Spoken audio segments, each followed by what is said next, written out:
ഒരു ഓട്ടോ ഓടിക്കുന്ന വ്യക്തിയോട് ഹാർഡ് വർക്ക് ചെയ്യുന്നുണ്ട്, അംബാനിയോട് ഹാർഡ് വർക്ക് ചെയ്യുന്നുണ്ട്, 9 to 5 ജോബ് ചെയ്തൊരു എംപ്ലോയിയോട് ഹാർഡ് വർക്ക് ചെയ്യുന്നുണ്ട്, എലൺ മസ്കും അവിടെ ഹാർഡ് വർക്ക് ചെയ്യുന്നുണ്ട്. ബട്ട് ഒരു എംപ്ലോയി ഹാർഡ് വർക്ക് ചെയ്യുമ്പോൾ ആസ് എ റിസൾട്ട് അദ്ദേഹത്തിന് അവിടെ എന്താ വരണേ?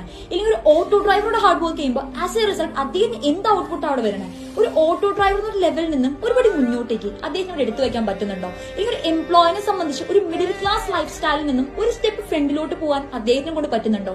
ഒന്ന് ആലോചിച്ച് നോക്കുക. ജീവിതകാലം ഫുൾ ഒരു ഹാർഡ് വർക്ക് ചെയ്യുവാണ്, എനർജിയും എഫേർട്ടും ആ ലെവലിൽ ഇടുവാണ്. ബട്ട് ലൈഫിലെ ഒരു ലെവലിൽ നിന്നും അവരെ കൊണ്ട് എവിടെ എത്താൻ പറ്റും? എവിടെയുമില്ല.